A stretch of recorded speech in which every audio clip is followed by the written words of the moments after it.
Hey everyone, in take number 3, we're in Jonah 3. Now, I've entitled this one, 8 words were enough, because that's all it took. I know, right?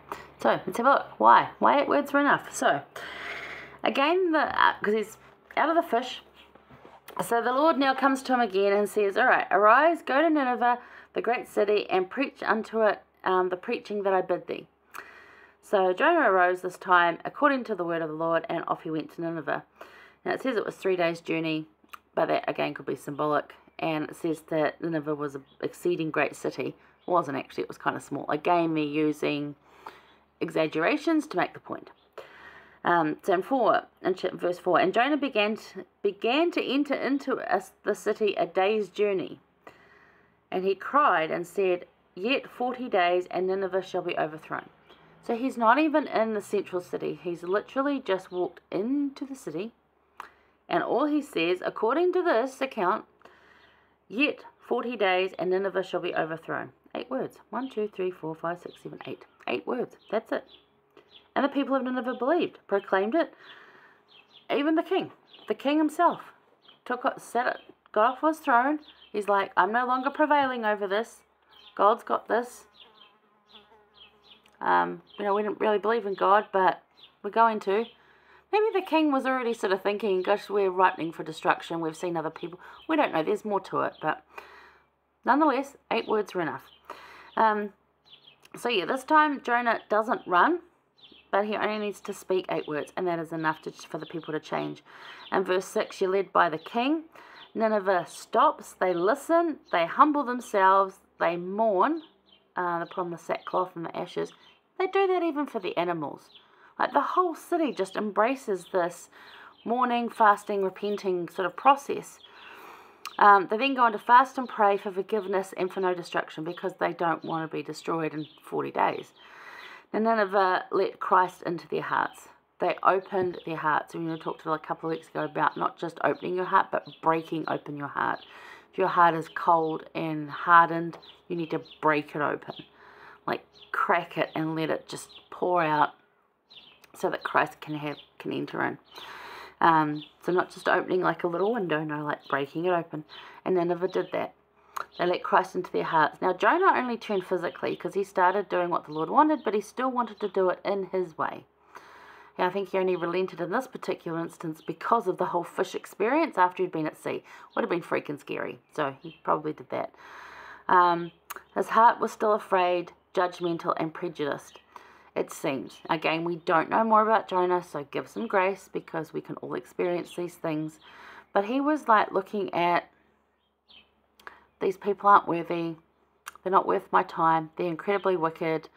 I'm of the people of the Lord. They're not people of the Lord. I was like, there's room for everyone. We're going to talk about that the next one, I think. But yeah. Now look at footnote 10, though, of verse 10. The footnote for verse 10 clarifies a point. Because it says, and God saw their works, that they turned away from their evil way, and God repented of the evil that he had said that he would do unto them, and he did it not. And that sounds like God was doing evil unto them. It's like, no. Let's have a look at the footnote. Actually says, the correct translation of this is, they turned from their evil way and repented, and God turned away the evil that he said he would bring upon them. So they repented of their evil, and then God was like, okay, you've repented of your evil. I'm no longer sending destruction. So that makes more sense, right?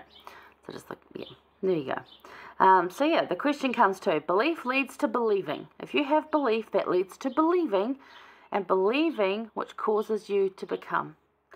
So that's what Nineveh went through. They had belief, turned to believing, and then they became. They got delivered and they became. Oh, I would love to know what happened after that and how long they were able to stay in that state of becoming and believing. We'll see. One day we'll know. Right now we don't. But the question comes in here.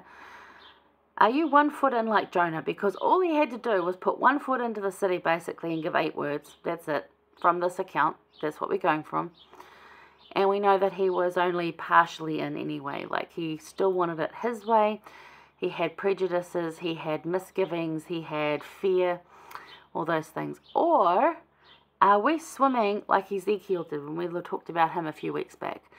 where he was like with the Lord looking at the temple coming in the latter days, and he said when he first it was to his ankles, and then it was to his knees, and it was up around his loins, and then he like couldn't swim across it because it was so big, talking about how awesome it's going to be for the restoration of the Red Sea, that temples are going to be all over the world, that people are going to flock to them.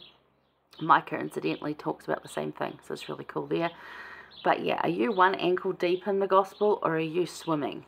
Like, are you out there, you know, giving it your best, going for a daily swim? Or are you just like putting your feet in and going, yeah, that'll do, you know? Because it does make a difference. So think about that. Where are you with that? Because it'll fluctuate, it'll change. Definitely swimming right now, but doesn't mean I'll always be. I want to keep swimming. Sometimes we get tired and we, you know, have a rest on our flotation devices called, you know, ministering people and Christ, and yeah, but we're still out there swimming, right? So yeah, even if we don't know how to swim, give it a go. The Lord will help you. Now, President Oakes, he said, we should even give thanks for our afflictions because they turn our hearts to God, to give us opportunities to prepare for what God would have us become. So if you want more opportunities to become what God would have you become, you've got to give thanks for your afflictions as well. And that's a really tough thing to do. And I've said this before, and I'm mostly at the point where I'm not so much angry most of the time about the afflictions I've been through. I can't say yet that I'm happy for all of them or grateful for all of them. For a lot of them I am, because they have led me to where I am, which is a good thing, because I'm a way better person for it. But there's still some of them where I look at them and I'm like, I can't with that one yet. But I know the Lord's understanding of that.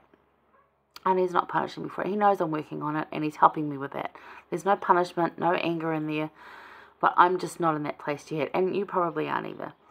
You know, there's some afflictions that you go through that are thrust upon you that you didn't cause yourself. And those are the harder ones to be okay with, because they weren't your fault. Yeah. Those are harder. However, they have made me who I am, but can't say that I'm happy about them yet. I'm not giving thanks for them just yet. I'm more in a place of acceptance rather than giving thanks. So it's improving. I'm getting there.